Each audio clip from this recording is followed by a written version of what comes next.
Esté pendiente. Solo esta estación transmitirá los pormenores de este gran acontecimiento.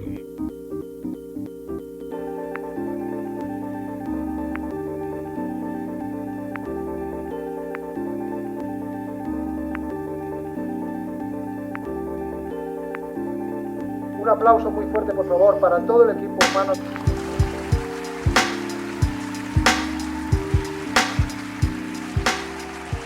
Hola a todos quienes nos escuchan.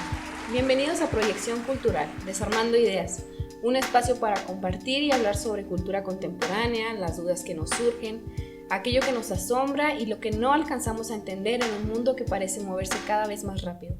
Sobre eso que hacemos y hemos alcanzado como humanidad. Un podcast creado para ti que te cuestiones sobre el estado de la cultura actual.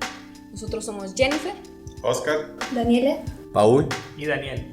y en este episodio queremos dar un adelanto de aquellos temas de los que vamos a estar hablando en los próximos episodios. Pero antes de empezar, quisiera que aclaráramos un poquito de qué hablamos cuando hablamos de cultura. Daniel, ¿por qué no nos hablas un poco al respecto? Bueno, pues la definición de cultura como tal siempre es conflictiva. Nadie está seguro qué es la cultura y nadie se atreve a teorizar como tal qué es la cultura. Bueno, la gente de ahora no. Pero la definición más básica, más puntual y más práctica es considerar que la cultura es todo aquello que no es natura. Esto es toda producción humana que se aleja propiamente de los medios naturales. Por lo tanto, podemos llegar a esta situación límite de que el árbol es un producto natural, pero la idea de árbol, ese ya es un producto cultural, porque ya estamos nosotros transformando esta noción que existe del árbol. Ok, muy bien. Entonces, para empezar, vamos a estar hablando de 5 temas pilares que nos ayudarán a guiarnos en esta introducción a los temas que vamos a estar viendo en los próximos episodios. Pues, ¿quién empieza? pues yo creo que yo, porque quiero retomar algo que dijo Dani, que se me hizo interesante, ¿no? El árbol en sí es naturaleza y la idea del árbol es cultura. Pues así pasa con estas instituciones, que son las que van de cierto modo validando y canonizando lo que es cultura. Sin embargo, pues en las instituciones, a veces, la mayoría del tiempo, tienden a quedarse atrapadas en el tiempo y se quedan enquilosadas, ¿no? Tal es el caso como gran parte de cierta iglesia que es mayoritaria aquí en el país, que si bien sirvió en un principio en Europa como para mantener estabilidad y unidad a toda Europa, ahorita pues muchas de sus ideas ya caen en el desuso e incluso pues tienden a hacer como prácticas barbáricas, ¿no? Ahora sí que lo que tanto le criticaban en un principio a las religiones prehispánicas, pues está cayendo en esos mismos errores. Además de eso, pues ya dejando de lado la institución religiosa, pues están las instituciones gubernamentales, que son, pues por decirlo de alguna manera, deficientes en muchos aspectos, porque en vez de agilizar los procesos para conseguir recursos o conseguir apoyos, pues los van entorpeciendo más con toda esta burocracia. Como por ejemplo, no sé, necesitas, por un ejemplo, no inscribirte en alguna escuela y te piden las pelas de la Virgen. En vez de que, bueno, pues nada más trae tales papeles y ya, pero no, en todos lados te piden que el acta de nacimiento, y pues ahí tienes que andar sacando 1000 actas de nacimiento para entregarlas en 1000 lados, y al final pues, ¿de qué tanto le sirve estar entregando un acta de nacimiento cada semestre, ¿no? O cada año? Claro. También, aparte de la iglesia, ¿no? Como que de repente da la impresión de que las instituciones son muy, muy jovianas, ¿no? En este sentido de decir que se vuelven el leviatán y empiezan a depredar a sus subalternos, tanto, bueno, subalternos no, a las personas que rigen. Entonces, en vez de apoyarlos, van quitando recursos. Pues, por ejemplo, tenemos el sistema de atención tributaria, que sí, o sea, claro que sirve, ¿no? Porque pues de ahí salen recursos para las mejoras del Estado y demás. Pero también, o sea, de repente ves cómo la gente que más tiene dinero empieza pues ahora sí que a brincarse la barda y deja de pagar impuestos con cosas que son inverosímiles, y cuando uno mortal se le pasa así que el pago de los impuestos anualmente, pues ya no, o sea, terminas pagando yo creo que el triple. Entonces, las instituciones, pues como estas mediadoras o estas instituciones que institucionalizan la cultura, pues van quedándose atrasadas en muchos aspectos, y cuando tratan de actualizarse se ve como que muy panfletario, ¿no? Como propagandista, porque sí pugnan por los derechos de varias comunidades que históricamente han sido negados sus derechos, pero una vez que llegan al poder, pues ya se les olvida y él los deja, ¿no? O incluso a veces, como una gobernadora de cierto estado, pues tiende a ir en contra de todo eso, siendo que pues en un principio fingen apoyar y hasta andan en los congresos católicos que no deberían de andar, ¿verdad? Pero ¿no creen que quizás haya instituciones que están intentando, más allá de lo panfletario, pues buscar algo más positivo? ¿O cuáles serían quizás algunos aspectos positivos de las instituciones? Yo quería seguir hablando de los aspectos negativos. Muy bien, adelante. Yo tenía mucho que decir sobre lo negativo, pero no, yo coincido con Oscar de que sí hay instituciones que siguen cargando con vicios, con corrupción, y eso impide que se actualicen, impide que tengan el mismo ritmo que la sociedad, que las personas necesitan para que sirvan bien, ¿no? Para que cumplan la función para la que están diseñadas. Y pasa a decir algo positivo, ¿verdad? Algo positivo. Sí, no te creas, no, positivo no, bueno, no sé si positivo. Más bien, justamente, ahorita estoy cayendo en cuenta que Gustavo Bueno tiene un libro sobre el mito de la cultura, y a grandes rasgos, porque ya tiene rato que lo leí, hace pues mención primeramente de este asunto, ¿no? Que la cultura en estos tiempos se ha vuelto el nuevo mito contemporáneo. Ya no creemos en Dios, ya no creemos en las instituciones, ya no creemos en la razón, pero en lo que sí creemos es en la cultura. La cultura es la máxima expresión del ser humano. Ahora bien, esta idea de cultura, un poquito recitándome, pues es vaga, ¿no? Por más que tengamos esta definición primera, la idea de cultura que maneja en general todo el mundo es bastante vaga. Y siempre va este círculo de la cultura, de la alta cultura, ¿no? ¿Qué es la cultura? Es la música. ¿Qué es la cultura? Es que es el cine, son las letras. Y a partir de ahí, de esa noción vaga de cultura, pues es donde nacen estas mismas instituciones, que es más o menos lo que resalta Gustavo Bueno. Pero ¿qué engloban, no? Estas instituciones? ¿Qué cultura están defendiendo o qué cultura están propiciando? Porque, bueno, estas instituciones pues se limitan justamente a eso, ¿no? A estas nociones básicas, pero no totalitarias de la cultura.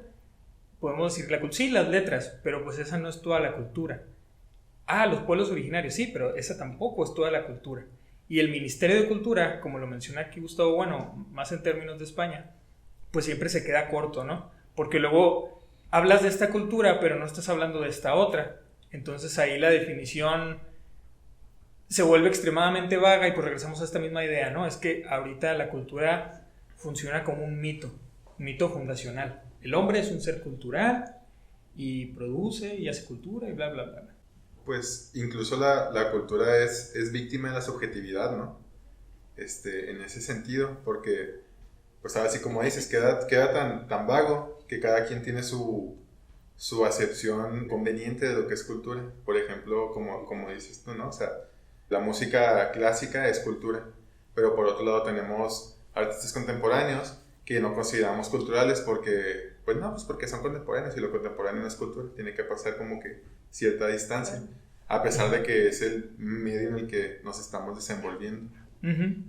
Justamente aquí tengo esta cita, dice Gustavo Bueno: por ejemplo, la cultura circunscrita, por el hecho de haberlo sido para ser conservada, tutelada y promovida por el Estado, adquirirá el carácter de algo que es intrínsecamente valioso como riqueza espiritual, patrimonio o identidad de un pueblo.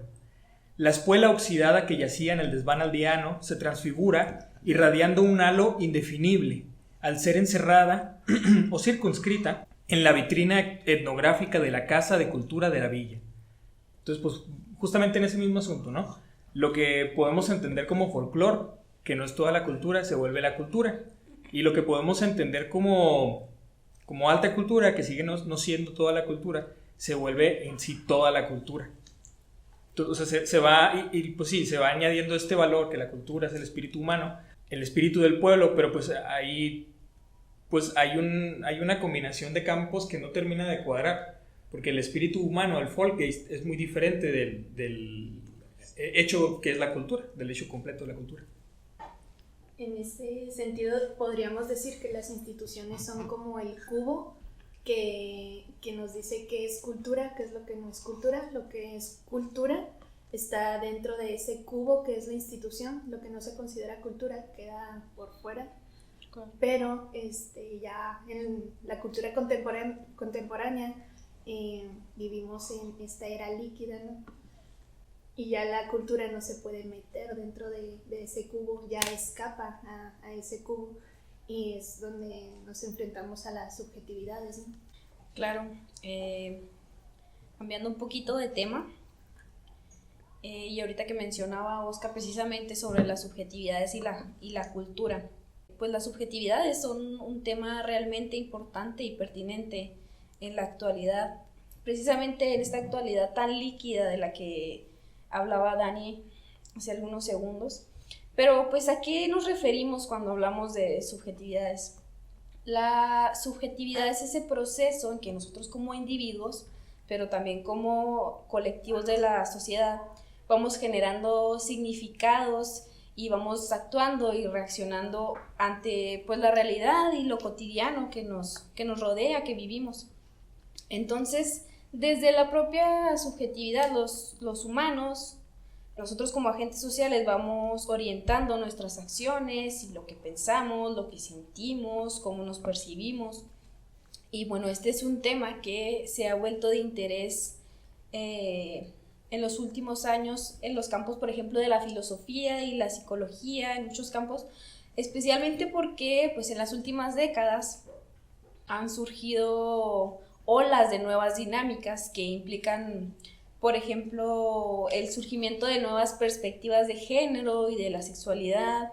La lucha por reconocer las identidades étnicas es, por ejemplo, muy pertinente aquí en Chihuahua. La manera en que nos relacionamos con la información, con la tecnología, con la globalización. Y aquí en México y específicamente en Chihuahua, las subjetividades pues lentamente en comparación a otros lados, pero o sea, no han parado, es gradual, que cada vez son más variadas, más diversas, y también es cada vez más común que estas subjetividades, en lugar de ser comunitarias, sean súper individualizadas. Entonces, con ello, las subjetividades comienzan a ser transgresoras, lo que aquí en nuestro estado, por ejemplo, ha comenzado a generar muchos choques, muchos enfrentamientos. Aquí, por ejemplo, en México, se vuelve cada vez más común que la sexualidad subjetiva pues sea cada vez más variada y que los jóvenes comiencen a cuestionarse la heteronormatividad en la que hemos existido en México durante siglos y siglos. Aquí en el norte de México quizás no estamos tan avanzados en la materia como en otros estados, pero es algo inminente, ¿no? Nos empezamos a cuestionar cómo esta heteronormatividad nos ha afectado en nuestras identidades. Y también hay mucha subjetividad sobre el género, por ejemplo, los jóvenes especialmente ya comienzan a cuestionarse sobre qué implican los roles que se les han impuesto, sobre su participación en la sociedad y comienzan a imponer, quizás a abandonar un poquito estas instituciones o estas ideas tradicionalistas y a imponer su propia subjetividad bajo sus propios parámetros. Por ejemplo, comienzan a rechazar el binarismo de género y prefieren presentarse con nuevas subjetividades que entre los tradicionales pues han causado mucho revuelo, ¿no? Por ejemplo, aquí han surgido a raíz de esto, claro que han surgido choques, pero también surgen alianzas y a raíz de ello surgen productos culturales, por ejemplo, que aluden a la teoría queer, a la teoría feminista, a teorías que intentan reivindicar las culturas de aquí de Chihuahua, ¿no? Como mestizos, como menonitas, indígenas, y toda esta mezcla que cada vez es más variada, ¿no? Que sabes que a mí se me hace muy interesante, ahorita retomando un poquito de las instituciones, de cierta manera las instituciones han protegido esa subjetividad, ¿no? Esa lucha de identidades, por ejemplo, pues con la comunidad rarámuri en este caso, ya con las demás comunidades no me atrevo a hablar, ni con los colectivos LGBT, sí, porque siempre lo invierto, pero al menos con los rarámuri sí ha tratado de hacer ese trabajo.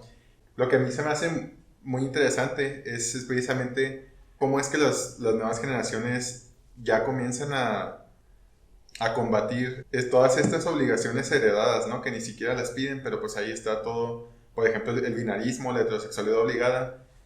Ya las nuevas generaciones comienzan como a decir, bueno, o sea, hay distintas maneras de vivir la vida, entonces pues es muy suave eso, ¿no? Y yo creo que eso tiene que ver también mucho con la manera en que se comunica todo este armatoste cultural. Claro, y a mí se me hace muy interesante que, bueno, aquí nosotros nos encontramos dentro de un espacio académico, ¿no? Privilegio. Pero incluso a mí lo que me llama mucho la atención y me parece positivo es que, por ejemplo, hablando de los colectivos feministas, que cada vez son más comunes, afortunadamente, las chicas incluso, y los hombres también, incluso sin estar dentro de espacios académicos, comienzan a interesarse y a buscar teoría feminista y a cuestionarse y pues darle importancia a su subjetividad. Pues justamente hablando un poco sobre la epistemología, entramos en este reino de, pues sí, la era líquida, ¿no? Y obviamente entramos desde el siglo XX, un poquito antes del siglo XX también, en lo que podría decirse como giro epistemológico. Entonces, de todas estas cuestiones que siempre se marcan de positivistas, de modernas, damos un giro y nos centramos, como se mencionó ahorita, pues en el individuo, ¿no? Nos hemos vuelto más individualistas, más subjetivos, y justamente creo que ahí entra este apartado epistemológico que vimos en clase. El conocimiento es subjetivo, pero resulta curioso que aún estando dentro de este giro epistemológico y que el conocimiento sea subjetivo y que vivimos en una sociedad líquida, la misma subjetividad se ha vuelto pétrea. Porque claro, ¿no? Todos somos subjetivos y toda verdad vale, pero cuestionar, preguntar o intentar, pues sí, ponerle un signo de interrogación a esa subjetividad resulta en procesos que hoy se consideran violentos. Porque la pregunta puede ser la más tranquila y sensata del mundo, pero muchas veces la pregunta se toma como un ataque, una violencia. Entonces ya, pues sí hay una especie de giro hacia la subjetividad, y como la subjetividad es lo que nos define ahorita el conocimiento, no se puede tocar, no se puede cuestionar propiamente la subjetividad, se puede apoyar y se puede circunscribir dentro también pues de este mito de la cultura y del hombre subjetivo, pero no se puede cuestionar propiamente hasta sus fundamentos, ¿no? Al contrario de lo que sucede con la razón, que tú puedes cuestionar la razón, tú puedes cuestionar si eres racional, si la razón de verdad es funcional, si somos seres racionales y todo ese tipo de cuestiones que se hicieron durante el siglo XX. Pero, ¿sabes qué? Yo pienso que ahorita es difícil cuestionar las subjetividades porque las subjetividades han estado suprimidas y han sido violentadas durante tantos siglos, que yo creo que es un proceso natural que por lo pronto las subjetividades, cuando sean cuestionadas, se respondan con una agresividad. Tal vez quizás en el futuro, cuando estas subjetividades estén más estables, o sea, en el grado de aceptación, ya pueda darse un diálogo que se mantenga lejos de esa agresividad, ¿no? Pero yo creo que es una respuesta que se ha dado de alguna forma natural a toda la carga violenta que ha implicado las subjetividades transgresoras. Sí, yo también opino lo mismo, por decir, hubo un tiempo en que las mujeres que usaban pantalones eran consideradas transgresoras y que atacaban la buena moral, ¿no? Y ese fue un proceso que duró mucho tiempo y la sociedad estaba muy reacia a aceptar esto, pero ya lo vemos como algo normal, ¿no? Yo creo que el problema aquí es que la cultura va evolucionando tan rápido que no nos podemos adaptar, o bueno, las generaciones más con más experiencia no han batallado un poco más para los adaptarse. viejitos. Sí, con todo respeto. Pero por decir, yo estaba platicando esta mañana con mi familia sobre este debate, porque ya es un debate en redes sociales y bueno, se dio mucho y ya no es algo nuevo de que los niños puedan asistir a clases con el cabello pintado y con el cabello largo.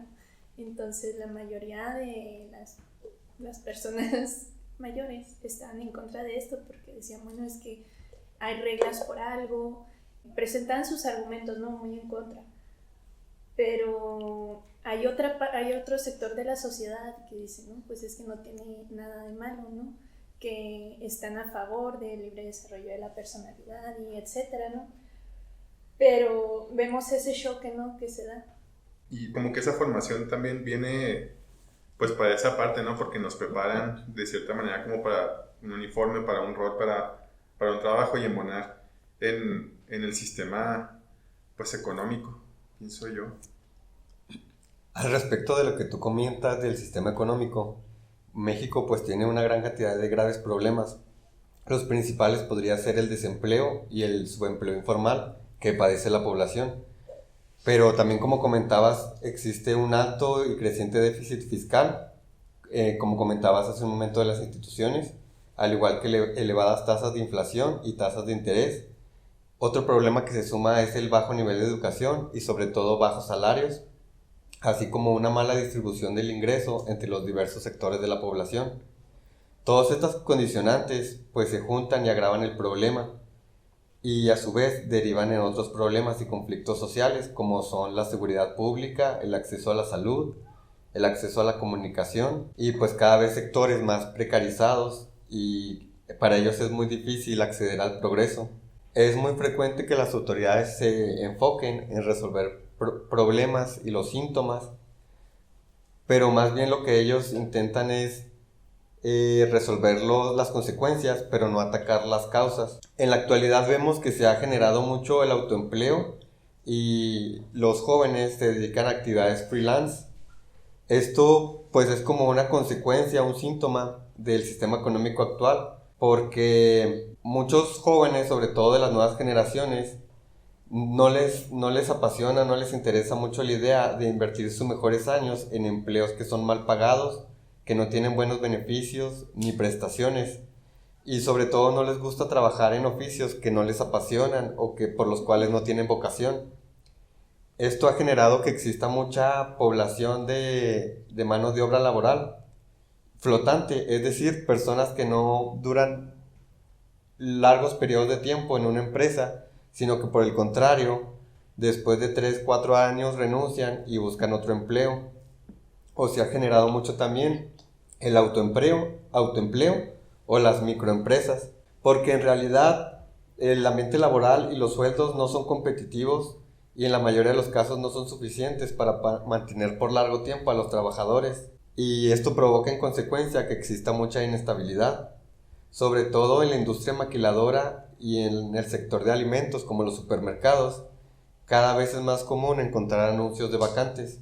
No hay soluciones simples, pero una posible alternativa para empezar a resolver los problemas en el ámbito económico sería concentrar recursos que fomenten o que contribuyan al crecimiento del país. Al menos según la teoría de los economistas, cuando existe mayor crecimiento se generan más empleos y se aumentan los salarios, y esto de alguna forma atenúa las consecuencias de la inequidad o la mala distribución de la riqueza. Además, al existir mayor producción y ventas, se eleva la recaudación fiscal, con lo que se pueden reducir las tasas de interés y el gobierno puede dejar de emitir deuda pública, lo que a su vez propicia mayor inversión privada, y todo esto en consecuencia genera mayor crecimiento económico. Esto se refleja en beneficios a la seguridad pública, a la salud, a la inversión. Pero todo esto suena muy bien en la teoría y lo complejo es llevarlo a la práctica. Algo muy importante es reconocer que mientras no se eleve el crecimiento económico de un país de manera significativa, pues la sociedad sigue envuelta en una gran serie de problemas sociales. Justamente en ese plano económico, yo me acuerdo haber visto hace tiempo un video que hablaba un poquito del tema y mencionaba que el sistema económico, pues sí, propiamente en el que vivimos y el que entendemos, al que nos alineamos, por decirlo así, de que estudiamos y nos preparamos para un trabajo y nos preparamos para cierto tipo de vida en cierto tipo de empresa, es un sistema que desarrolla, en este caso serían nuestros abuelos. Claro, esto es más que nada de los estadounidenses, porque México y Latinoamérica y otras partes del mundo tienen una diferente forma de construirse que no siempre se alinea a lo que hace Estados Unidos. Parece que sí, pero no siempre. No siempre. Hay unas diferencias culturales ahí bastante importantes. Pero el asunto al que iba el video era justamente que estos estadounidenses desarrollan un sistema económico para ellos. Desarrollan seguridad social pensando pues justamente en ellos y probablemente sus hijos. Y lo que estamos viendo ahorita es que muchas de esas propuestas que ellos hicieron y que en papel suenan bastante agradables, como el sistema de pensiones o los puestos de trabajo laborales, de estar 50 años en una compañía, pues no se pueden llevar a cabo siempre. Entonces también está ese conflicto que estas nuevas generaciones parece, al menos en ciertos aspectos, que se despegan mucho, pero en lo económico quieren seguir estando dentro de este sistema de los abuelos. Entonces ahí está ese conflicto, ¿no? ¿Cómo puedes tú seguir queriendo un sistema de pensiones cuando las tasas de natalidad están bajando? No va a haber trabajadores jóvenes para sostener el sistema de pensiones. Y luego también, ¿cómo puedes tú querer esos beneficios del sistema económico vetusto, pero luego la única manera que conoces o que entiendes de trabajar es estando de freelancer, es siendo un empresario por solitario? Entonces, esas diferencias generacionales que se realizan, porque justamente antes las maquilas estaban llenas, ahora, como mencionó Paul, no hay día en que no falte gente. Entonces ahí hay una diferencia entre sí, pues las nociones económicas, pero pues son incompatibles con lo que quiere la gente. Está ese doble plano, ¿no? Quiero mi pensión, yo también, pero luego no quiero estar en una empresa afiliado al IMSS. Entonces, ¿cómo se competen esas dos cosas en el sistema económico? Ese también es un problema pues, bastante de estas generaciones contemporáneas, ¿no? A partir de las millennials, creo que son. Pero fíjense cómo todo esto pues se va enlazando, todo esto que están diciendo ustedes, con los otros pilares que ya hemos mencionado. Por un lado también responde a estas instituciones tan defectuosas que fallan al proteger, a dar beneficios justos, y también responde pues a todas estas subjetividades y a la individualización, ¿no?, en la que vivimos actualmente. Entonces pues es muy interesante cómo todo se va uniendo para ir formando y dar síntomas de la cultura en la que vivimos actualmente. A mí lo que me resulta muy, muy particular precisamente el sistema económico, y como dices tú, cómo va cayendo todo como eslabones.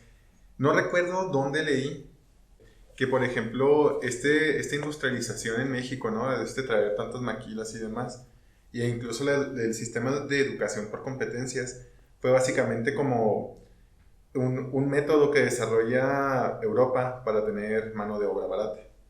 Entonces pasa a disminuir el valor del conocimiento teórico para tener mano de obra que pueda ahora sí que poner en práctica, ¿no? Por eso ahorita es tan importante ¿y esto de qué me va a servir y en dónde lo puedo aplicar? Porque ya el conocimiento pues pasa a ser como, la teoría al menos, va a ser como que esta cosita así soslayada en favor de poder hacer. Entonces, ¿qué pasa? Pues que se van creando, pues ahora sí, sin intención de menospreciar a nadie, ¿no? Se van creando como que estas estos trabajadores de maquila, estos autómatas, por así decirlo. Porque primero que nada se nos traen sistemas no pensados para que México salga de este subdesarrollo, sino que se siga manteniendo el subdesarrollo y le siga proveyendo a otros países una mano de obra barata. Sí, justamente un amigo mío me diría que eso es gracias a la globalización. Aquí entro con los conceptos del presidente, ¿no? Pero se ha gestado una economía y una nación neoliberal.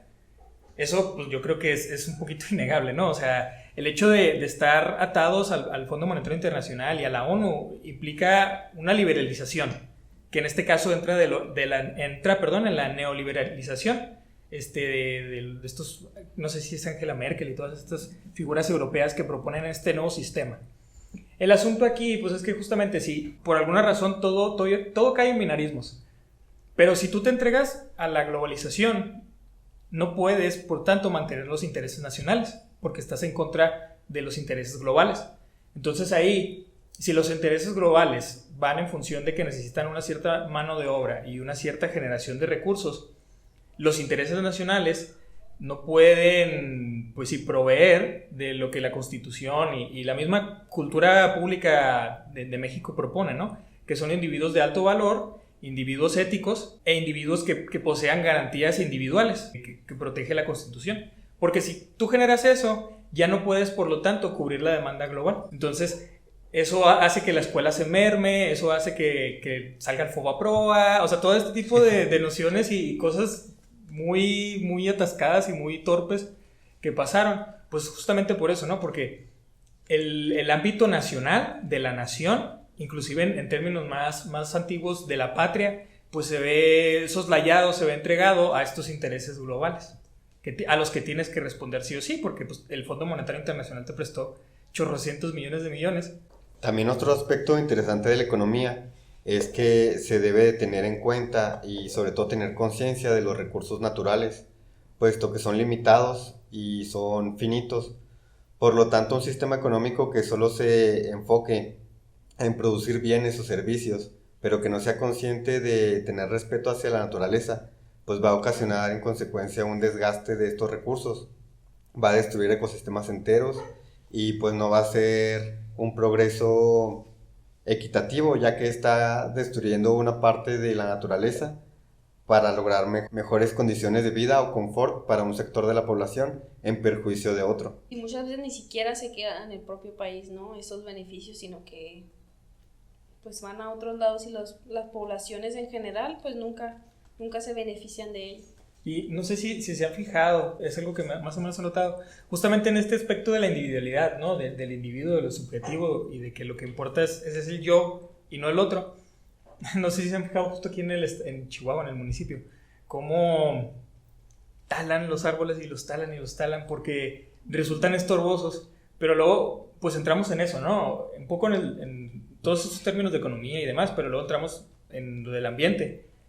Si cortas los árboles, pues hay menos sombra y como todo está pavimentado, la temperatura va a ser un asador.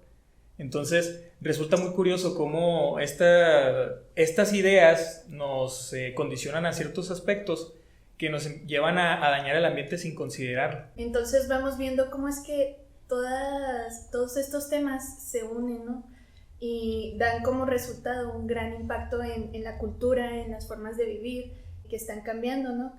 Ahora también se puede hablar mucho de eco-friendly, pet-friendly, ser veganos y esto también crea mucha crítica, ¿no? Entre las sociedades que se rehúsan a dar ese salto, las personas que son muy críticas al respecto y que te critican por comer carne o no sé, da la impresión de que se están creando más divisiones, pero también son formas de dar un paso más adelante, ¿no? Y volviendo un poquito a lo del tema de la economía, hace poco vi algunas notas, bueno, era un TikTok, que también es una de las formas en las que ahora corre la información, ¿no? Y que también es muy criticada, pero bueno, yo vi en este TikTok que era como una recopilación de notas en las que se decía, ¿por qué los jóvenes de ahora no quieren trabajar? Los jóvenes de ahora ya no quieren comprar casa. los jóvenes de ahora ya no quieren tener hijos. Y la chica de este video respondía, ¿cómo pretenden que nosotros querramos aventarnos a hacer todas esas cosas si la economía no nos lo permite? O sea, en realidad es muy difícil, haciendo un comparativo, ¿no? Tus abuelos, ¿en cuánto tiempo, a partir de que comenzaron a trabajar, cuánto tiempo les tomó comprar su propia casa, ¿no? Y una amiga me decía, no, a mi abuelo le tomó 4 años comprarse su casa. ¿Cuánto tiempo nos tomaría a nosotros, con el estado de la economía actual y con el estado del mercado laboral, comprarnos nuestra propia casa? De la misma manera en que lo habían hecho nuestros abuelos. Porque nosotros podríamos recurrir a, no sé, a créditos y endeudarnos, ¿no? Pagar todos estos beneficios, pagar la casa en mucho tiempo. Entonces vemos cómo van cambiando las formas de vivir y cómo cambia nuestra cultura. Pero también vemos este otro lado, ¿no? De la forma en que se comunica todo esto, porque obviamente era muy poco beneficioso para estas nuevas generaciones, porque decían, ay, es que son unos flojos, ya no quieren hacer las cosas bien como se hacían antes, ¿no? Bueno, en relación a la comunicación, cuando hablamos de la comunicación, normalmente pensamos en todos estos medios de comunicación, ¿no? De las tecnologías, la televisión, la radio, ahora las redes sociales, pero también hay que recordar que por comunicación hablamos de todo aquello que nos permite comunicarnos. El lenguaje, los idiomas, los signos, incluso las producciones artísticas son formas en que nos comunicamos y que forman nuestra cultura, ¿no? Pero en todo esto, como ya mencionabas, hay brechas, hay divisiones, además es algo muy fugaz y es breve. Bueno, yo considero que necesitamos del conocimiento personal y un gran bagaje cultural para comunicarnos hoy en día, ¿no? Muchos son, digamos, en WhatsApp, los stickers. Tenemos que tener esa referencia, ¿no? Para entender a qué se están refiriendo cuando ponen una imagen, los memes. Entonces, sí es una comunicación muy individualizada, pero debemos por fuerza estar conectados al resto del mundo, ¿no? Entonces, también es un tema que se une a las subjetividades. Y bueno, hablamos de estos cambios no generacionales. Podemos mencionar que antes la comunicación era monopolizada, haciendo que la realidad fuera muy diferente. Unos pocos manejaban lo que se decía, cómo se decía, y en cierta forma decidían lo que era la verdad. Pero actualmente hay mayor libertad, hay más recursos para que el ciudadano común, el ciudadano de a pie, digamos que no pertenece a estas grandes redes de comunicación, estas instituciones que controlan la verdad, para que ellos puedan expresar sus propias verdades, ¿no? En este sentido se da una democratización del conocimiento y hay un mayor acceso a los materiales en la red, ¿no? Muchas personas pueden aprender tutoriales o pueden aprender a través de los tutoriales muchas habilidades técnicas, ¿no? Que de otra manera antes no se podía. Por otra parte, también todo esto tiene aspectos negativos, ¿no? No todo es miel sobre hojuelas. Esto nos lleva a las fake news y la proliferación de los discursos de odio. Esta es una de las características que tiene la comunicación en la cultura actual, que es sin filtros. Esto me recuerda un poquito a esta noticia de que una inteligencia artificial en Twitter se volvió racista al aprender todos los mensajes de odio que había en Twitter y asumió que esa era la forma de conducirse en esa red social, ¿no? Dando como resultado pues una radiografía de la cultura en ese medio. También el ocio y la cultura popular son muy importantes porque se habla de que las nuevas generaciones son las que más tiempo libre tienen. Las redes sociales permiten que la comunicación sea instantánea y la información viaje de un lado del globo al otro en cuestión de minutos o en segundos, ¿no? Que es bueno y es malo a la vez, ¿no? Por todo lo que ya había mencionado. Retomando lo de la inteligencia artificial, no sé si vieron también que precisamente una inteligencia artificial ganó un concurso de arte. Evidentemente, pues no, la computadora necesita como que la directriz, ¿no? Pero era un concurso de arte digital y creo que era el programador o algo, pues metió el código a la máquina e hizo una pintura y ganó el concurso. Vaya, ahora sí que las tecnologías y la comunicación, esto son una espada de doble filo, ¿no? Y luego también me estaba acordando que el otro día precisamente estaba viendo en Facebook unos videos pues que hablan sobre la economía, ¿no? Algo así. Pero la situación era en Corea, curiosamente, y decía que los coreanos ya no quieren comprar casa y prefieren gastarse su dinero en cosas caras porque los costos de la vivienda pues son muy elevados, entonces no van a terminar como de pagarlo y y prefieren comprar ahora sí que bolsas de Louis Vuitton y ese tipo de cosas, además de que pues la cultura también es bastante exigente en esos aspectos ahí. Con lo que comentas respecto a la inteligencia artificial, también el año pasado se llevó un torneo de ajedrez entre un humano y un robot, y el robot de la empresa TAS le rompió el dedo al jugador de ajedrez llamado Christopher. Esto sucedió en la capital de Rusia. Vaya, no me sorprende los rusos.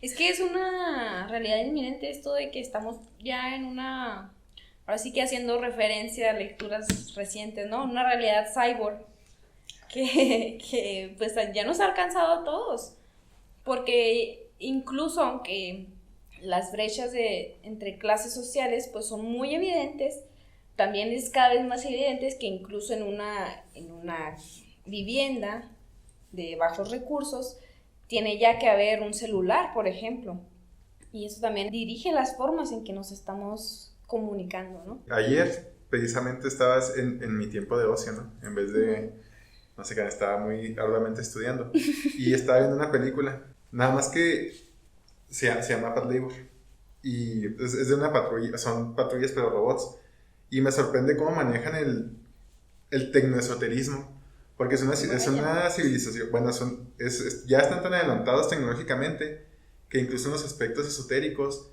es la tecnología los que los va rigiendo, ¿no?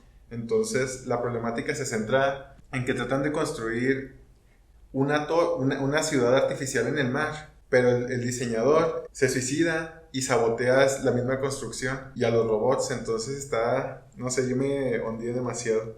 Sí, es que justamente entramos lo de siempre, ¿no? En el plano, yo diría el plano animal, como canción animal. Porque, pues bueno, si uno revisa varias novelas o creo que todas, no sé, pero de cibertecnología, del cyberpunk y de estas ondas nuevas de los cyborg, justamente siempre está el aspecto espiritual. Por ejemplo, en Blade Runner, en el libro, mucho un punto fundamental ahí de lo que se habla es de esta religión nueva, ¿no? Una especie como de cristianismo.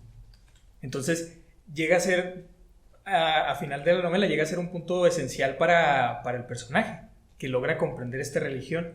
O, por ejemplo, si uno se va también a las obras, a Digital Devil Survivor, creo que se llama el libro, de donde sale la saga Shin Megami Tensei, justamente el punto central de la obra es que el protagonista logra crear un código computacional que puede invocar demonios. Y por ejemplo, también si uno va a la cultura de internet, se retoma el concepto porque creo que es anterior, pero se retoma el concepto de los electrofantasmas. O sea, entidades que se mueven a través de las ondas electromagnéticas y que tienen pues la característica de ser fantasmas, ¿no? O sea, siempre, por alguna razón, pues justamente es este elemento de misterio, ¿no? Que aquí yo lo ligaría un poquito a la teoría de la caja china, de la habitación china, perdón, que básicamente plantea lo siguiente. Hay un señor que necesita traducir algo y hay una habitación que te puede traducir eso. Entonces tú introduces el texto y adentro de la habitación hay un señor que tiene un manual y en ese manual le dice cómo se traduce cada cosa. Entonces lo que hace el señor es tomar la palabra que tú necesitas y la traduce y así con todo el texto, ¿no? Entonces le entrega la traducción y este señor, el que requiere la traducción, pues dice, oye, ¿qué onda, no? Esta habitación me está traduciendo todo. Pero, y así muy parafraseadamente, el conflicto que nos plantea es realmente si este señor que está dentro de la habitación está pensando. Porque el señor está tomando pues esta guía, ¿no? Tiene aquí este modelo de traducción, este modelo de diccionario de palabras, y las toma y las traduce. Pero entra ese es el cuestionamiento, ¿no? Y eso se aplica a las máquinas. Tiene muchas críticas y demás, pero pues esa es la pregunta principal, ¿no? ¿De verdad están pensando estas computadoras? ¿Están invocando demonios? ¿O solamente, debido a nuestra forma de pensar y a nuestra forma de entender, nosotros creemos que piensan, pero realmente no están pensando, sino solamente siguiendo un bagaje de instrucciones que lleva a un resultado definido? Claro, es que es muy interesante cómo ya nos comenzamos a preguntar también hasta dónde van a llegar las máquinas y la tecnología, ¿no? Yo aquí ahorita que mencionabas un poquito al respecto del cyberpunk, temas que nos competen y nos interesan. Recordaba a Gerardo Horacio Porcayo en La primera calle de la soledad. Hay una parte en que, bueno, el protagonista de la novela es un hacker. Y hay una parte en que está infiltrándose a cierta institución, precisamente religiosa, y son capaces ya, con esta tecnología dentro de la novela, de ver hasta los sentimientos, ¿no?, de la persona. Claro que aquí estamos dentro de los parámetros de la ciencia ficción, pero digo yo, esto ya es una recreación, un reflejo de cosas que estamos viviendo problemáticas de nuestros medios de comunicación, que son tan inmediatos y que representan ya un peligro para la privacidad de las personas, ¿no? Claro, porque pues estar disponible 24/7 se ha convertido en nuestro modus vivendi, ¿no? O sea, ya no podemos estar como aislados en nosotros mismos, porque siempre nos va a llegar el mensaje de WhatsApp, de Instagram, de lo que sea, y hasta es extraño que cuando la gente no tiene una red social, ¿no?, se nos hace así como algo muy, muy sorprendente, cuando en realidad lo sorprendente era tener redes sociales antes, ¿no?, porque la gente no estaba tan familiarizada con esto, y pues ahí está como que también este desdoblamiento, ¿no?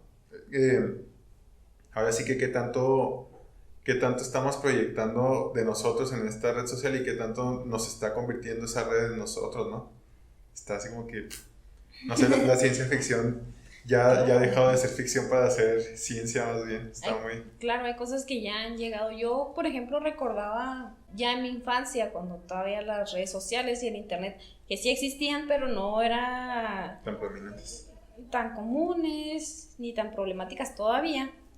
Que había todavía una facilidad para ir tú a la escuela y dejar ese espacio e ir a tu casa, y luego dejar tu casa, ir con tus amigos a jugar o a realizar tus actividades diarias. Pero ahorita ya también la comunicación tan inmediata que mencionaba Dani ya no nos permite sustraernos de ciertos espacios, y eso yo creo que también a la larga nos está afectando, porque no podemos, las personas que trabajan no pueden dejar su espacio de trabajo porque en el teléfono, la computadora se lo están llevando a sus casas, y nosotros también como estudiantes pues nos llevamos la escuela a la casa y no tenemos ya un espacio seguro para sustraernos de todas estas comunicaciones, ¿no? Sí, pues por eso yo creo que la salvación o el giro epistemológico que va a tener Occidente y la subjetividad misma, ¿no?, el cambio de los paradigmas, es justamente erradicar Twitter. El peor de los males. El peor mal occidental es Twitter. Realmente. Se acaban las fundaciones. Sí, acabas con todo el problema. Porque bueno, también ese es el otro asunto, ¿no? Como el internet te permite un anonimato, real o no. Pues es el desfogue pasional de la gente. Entonces se vuelve un nido de toxicidad. Y es que estás protegido por un avatar, por tu computadora, ajá, por tu anonimato, un username, y puedes ir soltando cada cosa en el internet, que en realidad en persona no te atreverías a decirlos probablemente.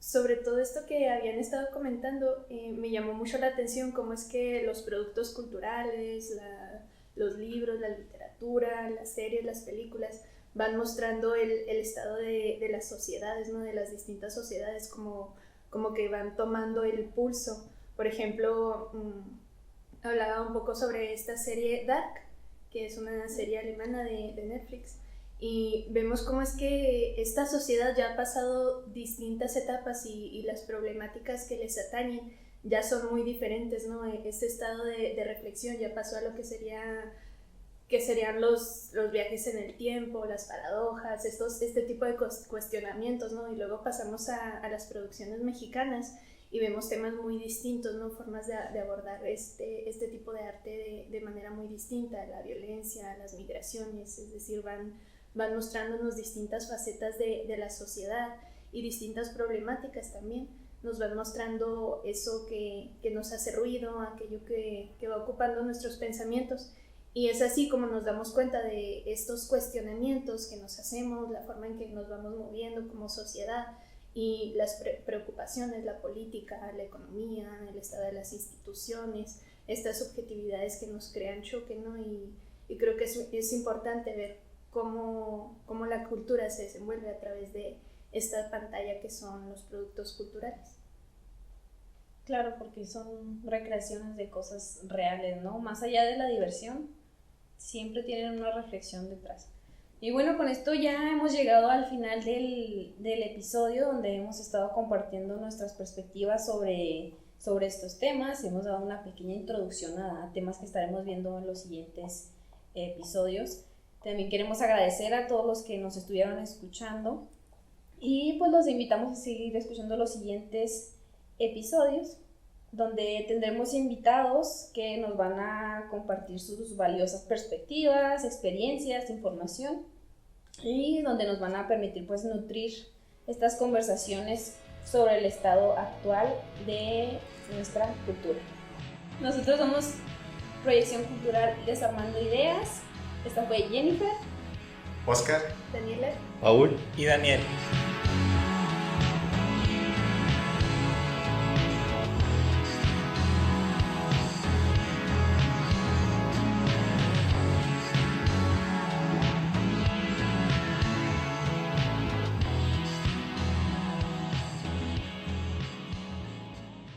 El silencio, las estrellas, la luna, las calles vacías. Buenas noches.